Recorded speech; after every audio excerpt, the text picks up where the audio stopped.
ร่างกายก็จะไม่ค่อยสมบูรณ์ แต่ว่าคาด แขนก็จะรีบขาก็มันจะมีอันใหญ่อันน้อยอะไรเงี้ยอันนี้เขาจะยืนไม่ได้นะเขาก็จะนั่ง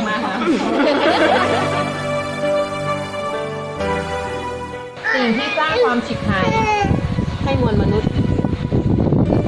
999%ค่ะ ทองคำแท่งค่ะ สิ่งที่สร้างความฉิบหายให้กับ มันหยุดกระทำย่ำคุณเขาหยุดช้ำเราหยุดเขาคร